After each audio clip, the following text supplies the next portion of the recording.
I was asked if I would sing this song, and I said yes, and I was saving it for now. It's a rain song. It's the other side of rain, I guess. The other side of it.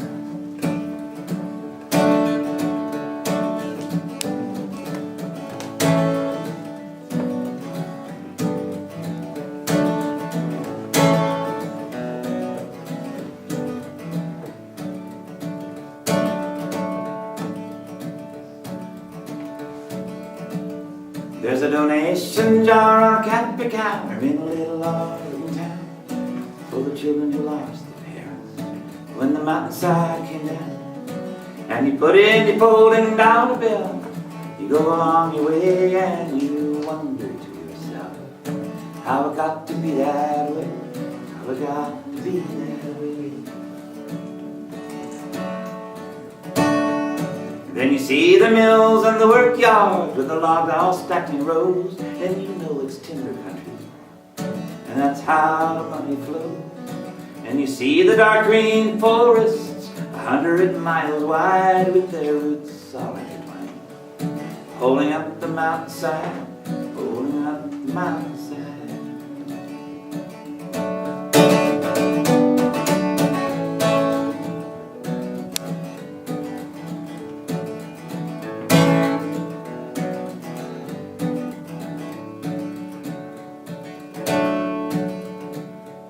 There was a family lived on the mountainside in a beautiful evergreen shack. And when the company came to clear cut, they knew there was going to be trouble. They took every standing tree as far as could be seen. They must have made a fortune when they picked that mountain clean. They picked that mountain clean. There were those who cried a warning with what little voice they had, for the logic of the dollar is a logic that's gone mad.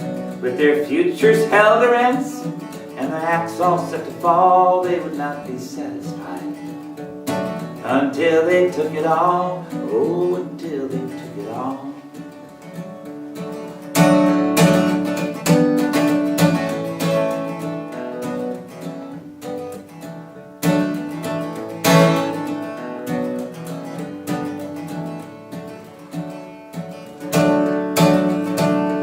Well, it rains every winter in Oregon, and the rivers give rise to a flood tide. If it hadn't been for the clear cut, there never would have been a landslide. There never would have been a landslide, and the mountain never would have come down, and there never would have been such a tragedy in that little Oregon town, in that little Oregon town. For there were no trees to hold up that dreadful deadly flow, when 1,000,000 tons of mud and rock came crashing down below, turned the children into orphans with their parents trapped inside. It was murder by profit, and that's how those people died. Oh, that's how those people died.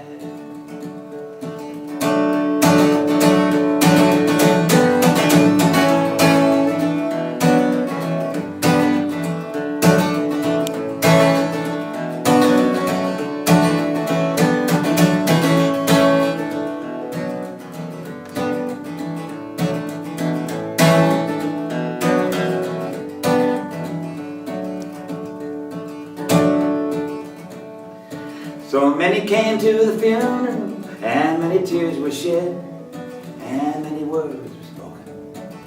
This is what they said: if there's justice in this world, then let that justice be. The landslide came from the clear cut, and the clear cut came from the company. It came from the company. There's a donation jar on a cafe counter in a little Oregon town for the children who lost their parents when the mountainside came down. And you put in your folding dollar bill, you go along your way and you wonder to yourself, how it got to be that way, how it got to be that way.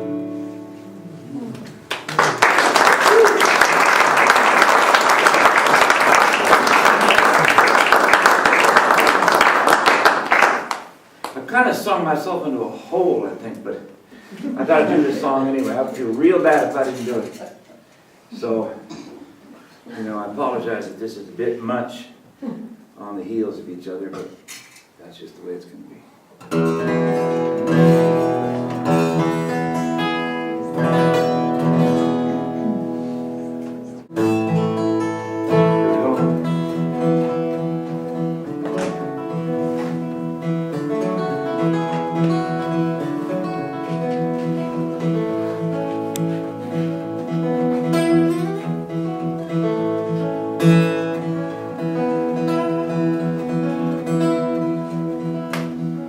Gypsy came from Texas, blown in on the breeze, Northern California, the redwood trees. He saw the deep green rolling of the mighty coastal range. Something deep inside began to change.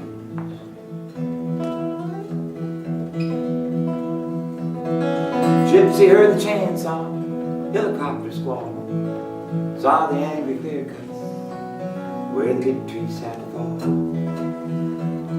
He knew it was the markings of the dollar's bad design. He said, if there's a worthy fight out there, I guess this one's mine.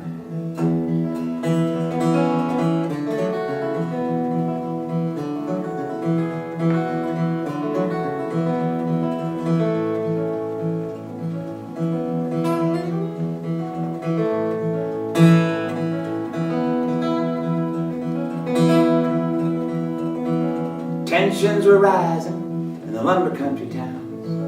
There were rumors of layoffs, mills were shut down. Fear that led to anger, and anger that led to rage, and the big timber bosses set the stage.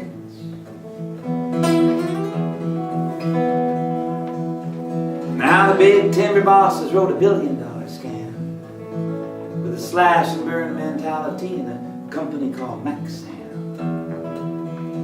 If you could fly up like a bird and you could look down from the air, anywhere you saw a clear cut, you'd know Maxam was there.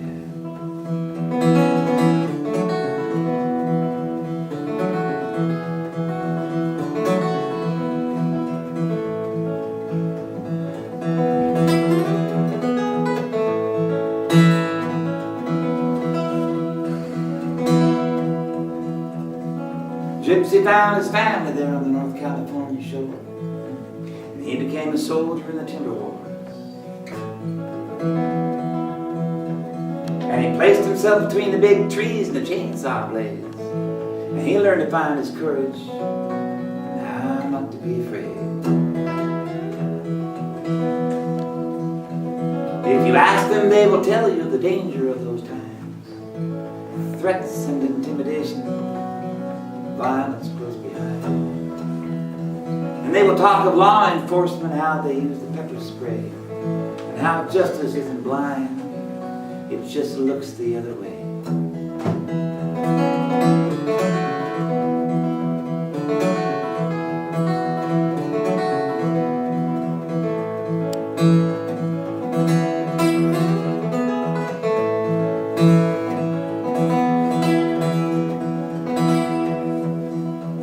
It was one September morning when the final straw was laid. And someone had to break, I guess.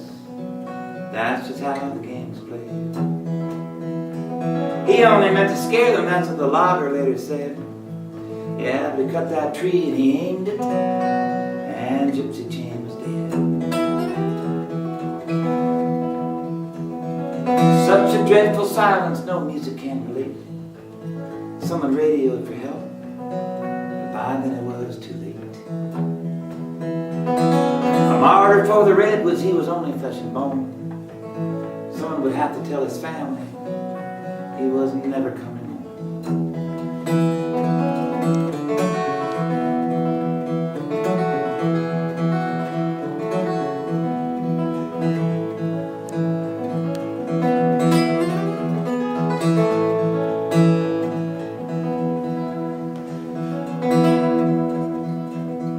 Some said it was an accident, some said it was a crime. Some said it was unavoidable, it was just a matter of time.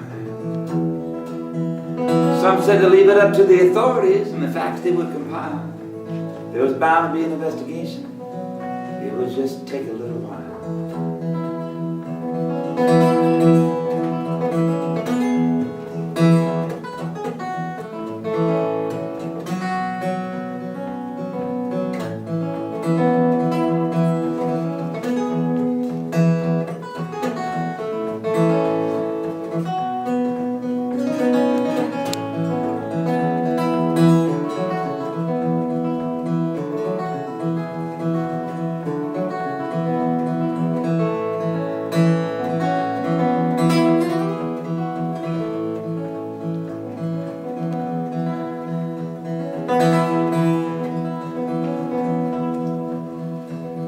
Well, I've been thinking about it, the way it seems to me. You know, it's really pretty simple if you want to make a tragedy. Use the fear that turns to anger and the anger that turns to rage, and they'll play it out for real on that puppet master stage. Well, if you want a way to look at it, for me this is the one. That the big tree was the bullet, chainsaw was the gun, and the logger, he was the trigger. But you have to understand that the finger that pulled the trigger, well, that was Maxine.